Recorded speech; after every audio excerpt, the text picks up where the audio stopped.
You know what I like about Dali is that there was a meeting of the opposition parties which was called by Zuma.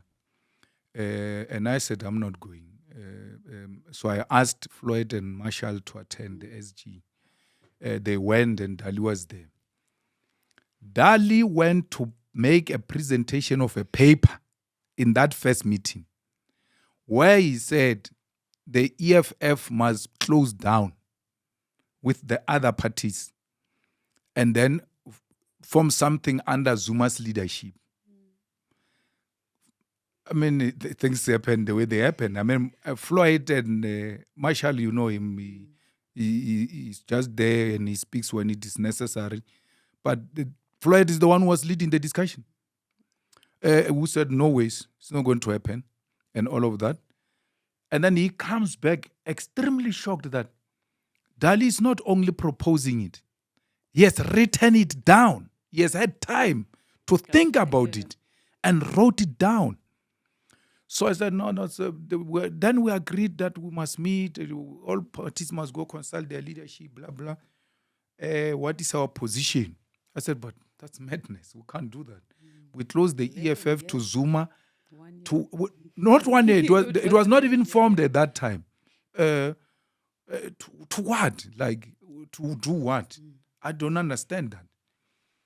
Then perhaps Dali realizes they are not doing a good job. He comes himself to me when they were all there as the officials in the 5th floor. He says, no, he wants to see me. I said, no, sharp, come. But I knew what he was going to tell me. So I brought Floyd and I brought Marshall into the meeting. And then he said that. He says, so I told him, no, it's not going to happen. I don't agree with that. And there's no EFF that is going to close shop. In his skillful way, you know, him said, okay, plus we are late now in the elections. Maybe after the elections, we can engage about it again. I said, no problem.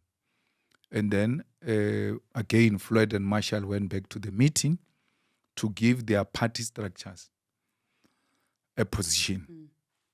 They came back and said to me, the president of ATM, Zungula, said, of all of us here, parties, the only party with a national footprint, which is properly established with machinery, is the EFF. Let's collapse this thing. Let's collapse all of us into the EFF. All of us, I was in that meeting. That president of the PAC was there. I don't know if Carl Neos was there or what.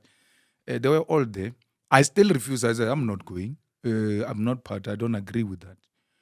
And then, that's what they said. Zungula is the one who said, actually, the EFF is the way. Then Zuma responded and said, no. Can you imagine an old person voting for EFF? These old people will never agree to vote for the EFF.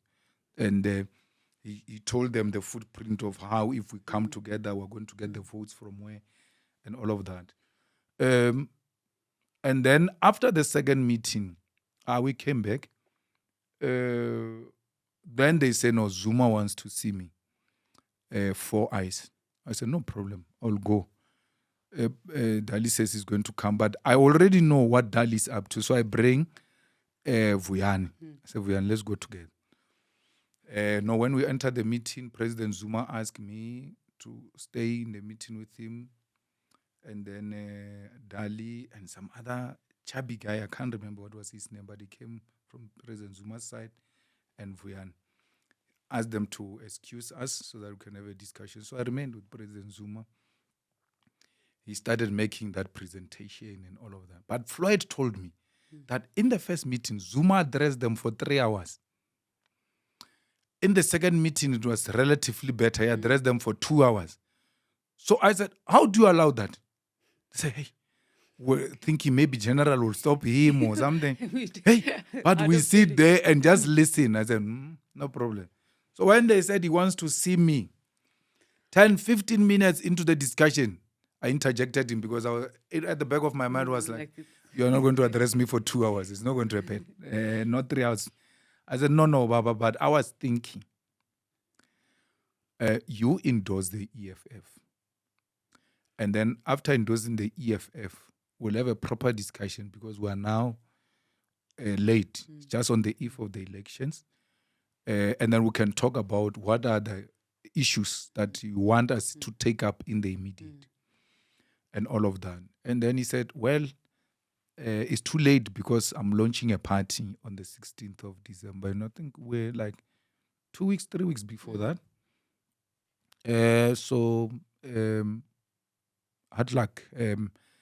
But let's take up this discussion after the elections. The meeting ended. If it took long, it's 20 minutes. We're done. And then we opened the door for those guys to come back. They were all like, so quick. I was like, no, we know what we want.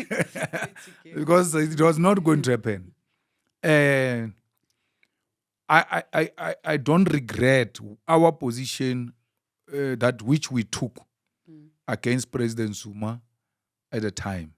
And this I asked Floyd if he thinks he has forgiven us for what we have done to him. I don't think he has forgiven us for that. And it doesn't matter, but we were not misled.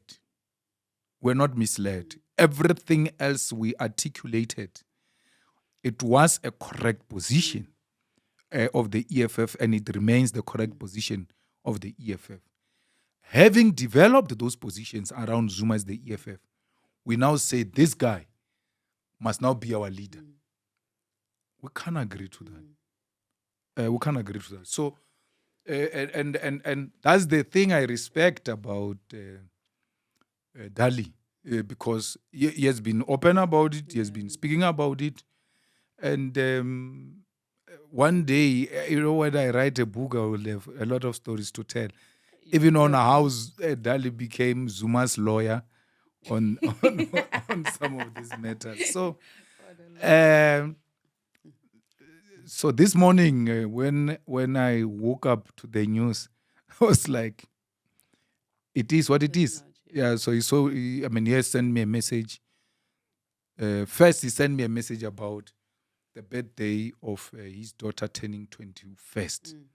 So I didn't respond because I could see what Dali was doing. So I knew if he sends me invitation to a 21st birthday party, it means he has sent to everyone, which means we're all going to be united under Dali's leadership.